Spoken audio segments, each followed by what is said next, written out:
So what's the difference between Art Nouveau and Art Deco? This is something that a lot of people get confused.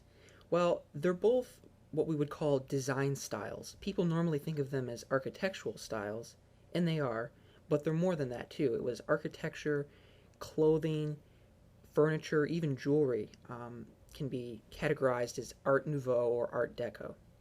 The earlier of the two movements was Art Nouveau, which is what you're looking at right now, some examples of that.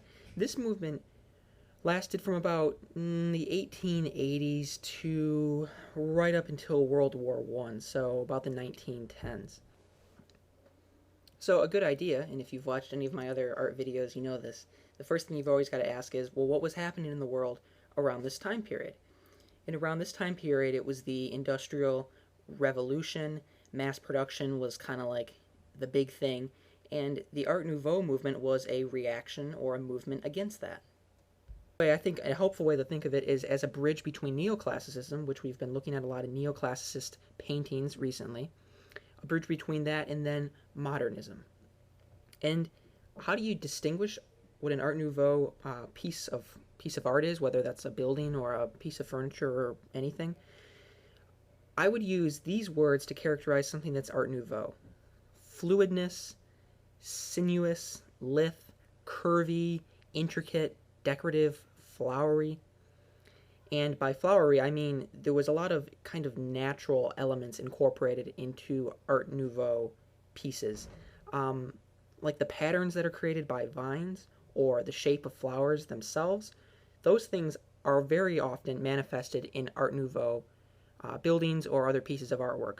Also, in terms of the construction of the architecture, you're going to be seeing a lot of like parabolas, semicircle type shapes. And here's a good example of that, the Eiffel Tower. Also, Tiffany lamps are considered quintessentially Art Nouveau. So let's move on now to the second movement, Art Deco. Art Deco came a little bit later, lasted from about 1920 up until World War II, so sometime in the 1930s. So think of what this time period was like. It was very, it was the Jazz Age. It was that kind of aesthetic, um, F. Scott Fitzgerald, Great Gatsby kind of stuff was going on. So Art Deco is a very eclectic style. As opposed to Art Nouveau, and remember the words that I use to characterize that, Art Deco is characterized by words like geometric, streamlined, sleek, and it incorporated a lot of these new industrialized materials, things that had never really been seen before in art or architecture, things like chrome, plastic, stainless steel. And then if we're looking for shapes, like what we would typically see in architecture, it's less parabolic, less semicircular, and more zigzags in broad curves. And here you've now been looking at some examples of Art Deco architecture and pieces of work. I guess maybe in my opinion, Art Nouveau tends to look a little bit more elegant, whereas Art Deco just looks a little bit more old-fashioned, and that's obviously just my own opinion, and that's a generalization. Art Deco can look very elegant as well.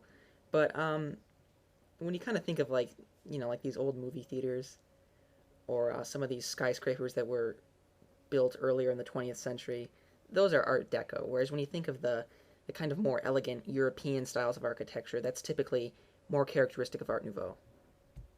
A lot of different variety, two styles that are related to one another and, like I said, very often confused. I hope that this has maybe cleared up a little bit of the ambiguity. Thanks for watching, and make sure you subscribe so you can increase your appreciation for art with a new video every week. Sounds like a good deal to me. See you next week, everybody. Thanks again for watching.